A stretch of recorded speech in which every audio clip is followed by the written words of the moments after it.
जी हाँ दोस्तों, नमस्कार। तो सबसे पहले मैं अपने सभी विद्वान साथियों को, विषय बहनों को, सभी प्रिय विद्यार्थीगण को जो हमारी कॉम्पिटिटिव एग्जाम की तैयारियां कर रहे हैं, उन सभी को जितेंद्र क्लासेस की इस ऑनलाइन कक्षा की तरफ से और मैं अपनी तरफ से आप सभी लोगों को बहुत बहुत तहे दिल से स्वागत करता हूँ, अभिनंदन करता हूँ, साधुवाद देता हूँ। प्रिय विद्यार्थीगण, आज हम बात करने वाले हैं बहुत ही चर्चित बिंदु पर, आपसी वार्तालाप करेंगे। हम अपना साझा आप सभी लोगों से करेंगे जो हमारे विद्यार्थीगण या विषय बहनें विद्यार्थीगण कॉम्पिटिटिव एग्जाम की तैयारियां कर रही होंगी, वो भी जो बहुत दिनों से उत्तर प्रदेश पुलिस भर्ती का इंतजार कर रहे हैं, उसी के बारे में आज हम बात करेंगे। मैंने देखा बहुतों अफवाहें इस पर चल रही विद्यार्थीगण, और पेपर में जैसे कि देखने को भी मिला अभी कुछ पल पहले अमर उजाला में विद्यार्थीगण की 35,000 जो सिपाही भर्ती थी उसका इंतजार हुआ खत्म। पर जो फैक्ट चीज़ है मैं बता दूं विद्यार्थीगण, आप भी जान पा रहे हो, ऐसा कुछ भी नहीं है।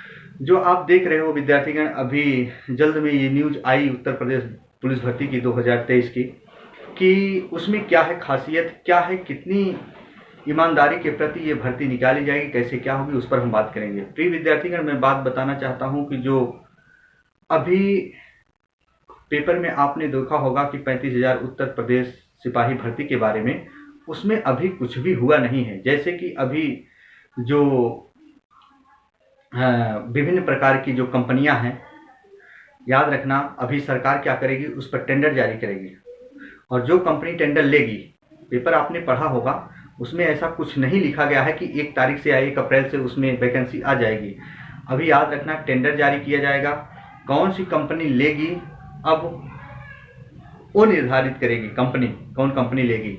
तो विद्यार्थीगण, ये सब प्रक्रिया करते करते याद रखना जो फैक्ट चीज़ है अप्रैल जाएगा, जो सत्य चीज़ बता रहा हूँ अप्रैल जाएगा, और फिर इसके बाद हमारा विज्ञापन जारी होगा। विज्ञापन जारी होने के बाद नोटिफिकेशन आउट होगा, तब कहीं जाके फॉर्म अप्लाई कर पाओगे। इसका मतलब ये हुआ विद्यार्थीगण, जो सत्य चीज़ हम बता दें, ये वैकेंसी जो आएगी आपकी लगभग और लगभग याद रखना, वैसे तो जून लास्ट या जुलाई के पहले नहीं आएगी, जो सत्य चीज़ है बता दूं। अभी जो विद्यार्थीगण सरकार टेंडर निकालेगी, कौन कंपनी लेती है कौन सी नहीं लेती है, उस पर तय होगा, फिर ज्ञापन जारी होगा, फिर नोटिफिकेशन आउट होगा। नोटिफिकेशन आउट होने में देखो 1-1 महीने लग जाते हैं।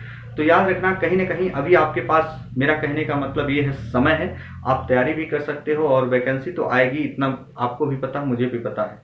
तो इसके साथ साथ विद्यार्थीगण आपको करना क्या है, लग जाना है तैयारी से, एकदम जम के तैयारी करना है विद्यार्थीगण। तो हमारा आपसे यही अनुरोध होगा कि जैसे कि आप जान रहे हैं कि नवरात्रि का दिन चल रहा है, माँ दुर्गा का दिन चल रहा है, तो मेरी उनसे यही कामना होगी सभी विद्यार्थी के लिए, माँ दुर्गा सफलता के दरवाजे खोल दे हमेशा और हमेशा के लिए। और जो विद्यार्थीगण वर्दी की तैयारी कर रहे हो, सिपाही भर्ती की तैयारी कर रहे हो, इतना याद रखना, भर्ती तो आएगी लेकिन जुलाई से पहले नहीं आएगी, ये मेरी गारंटी है। याद रखना, फैक्ट चीज़ बता रहा हूँ, अभी निकला है सिर्फ पेपर में, आप कई बार ऐसा देखे होंगे। तो उसमें ऐसा कुछ भी नहीं लिखा गया है कि अप्रैल में ये भर्ती आ जाएगी। उसमें यही है विद्यार्थीगण, अभी टेंडर जारी किया जाएगा, कौन सी कंपनी लेती है, इसके बाद आपका ज्ञापन जारी होगा, फिर नोटिफिकेशन आउट होगा, फिर आप फॉर्म अप्लाई कर पाएंगे। लेकिन हाँ, वैकेंसी आपको देखने को मिलेगी जरूर है, 35,000 जो भी है। तो मेरा कहने का मतलब यह विद्यार्थीगण, तब तक आप हर सब्जेक्ट को इतने अच्छे से मजबूत कर लीजिए, क्लियर कर लीजिए, इनमें सभी विद्यार्थीगण के लिए फायदा है। विद्यार्थीगण ये मत सोचना कि वैकेंसी अभी 2 महीने बाद आएगी तो क्या करेंगे, नहीं, मैं फैक्ट चीज़ बता दूँ, तैयारी की नहीं आप लोगों को। आप एसटी दीजिए, जैसे 150 नंबर के प्रश्न होते हो तो उसमें 120-130 लाइए, क्योंकि मेरिट जाएगी। याद रखना, आप सोच रहे हो कि मेरिट नहीं जाएगी, मेरिट जाएगी, उसमें बहुत अच्छे अच्छे स्टूडेंट बैठेंगे। तो विद्यार्थीगण याद रखना, जो विद्यार्थीगण सिपाही भर्ती के योग्य हों, उसमें इंटर पास मांगता है, आप भी जानते हो, और जनरल के लिए 18 से 22 एज मांगता है। और हम कह सकते हैं वो तो नोटिफिकेशन आउट होगा, उसमें आयु सीमा में कितनी छूट होगी, जब वो नोटिफिकेशन आउट होगा तभी जान पाओगे इस बार कितनी छूट मिलेगी, ये भी बता दो। तो आप सिर्फ और सिर्फ जो उसके एलिजिबल हो विद्यार्थीगण, वो तैयारी करें, अफवाहों में ना फंसे विद्यार्थीगण। तो आज तक का जो मेरा अनुमान था यहीं तक था विद्यार्थीगण, फिर कोई सूचना मिलेगी तो हम लेके आएंगे। लेकिन याद रखना, वैकेंसी अब आएगी, क्योंकि आएगी लेकिन अप्रैल में नहीं आएगी, इतना याद रखना। आएगी तो जुलाई तक आ जाएगी वैकेंसी, लेकिन उसके लिए आप तैयार रहें, है ना। तो विद्यार्थीगण, आज तक की मेरी कक्षा यहीं तक होगी, मैं अपनी बारी को विराम देता हूँ। तब तक के लिए मित्रों, जय हिंद, जय भारत।